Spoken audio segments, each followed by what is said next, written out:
جو لوگ کھڑے ہو کر کنگھی کرتے ہیں اس مسئلے پہ خود بھی عمل کریں اور اپنی اولاد کو بھی بتائیں۔ معصوم سی روایت ہے کہ جو لوگ کھڑے ہو کر کنگھی کرتے ہیں تو خداوند عالم انہیں رزق کی تنگی دے دیتا ہے، ان کے رزق میں کمی ہو جاتی ہے، ان کا حافظہ جو ہے وہ کمزور ہو جاتا ہے۔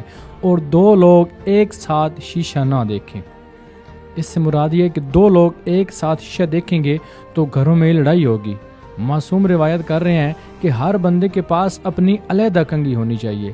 ہم آل محمد کو تو مانتے ہیں لیکن ان کی نہیں مانتے، ان کی سیرت میں عمل نہیں کرتے۔ یہ چھوٹے چھوٹے مسائل ہیں جن کا ہمیں پتہ نہیں ہے اور ہماری زندگی پہ بڑے اثرات ہوتے ہیں۔ ہم کہتے ہیں کہ رزق میں کیوں تنگی آ گئی ہے، کیوں پریشانی آ گئی ہیں، بظاہر پتہ بھی نہیں ہوتا۔ معصوم نے منع کیا ہے کھڑے ہو کر کنگھی کرنے سے۔ معصوم نے کہا کہ اپنی کنگھی پاس موجود ہو، فرمایا دو لوگ ایک ساتھ شیشہ نہ دیکھیں۔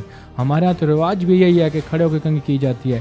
کوشش کریں کہ جب بھی کنگھی کریں تو بیٹھ کر کنگھی کریں تاکہ چھوٹی چھوٹی باتیں آپ تک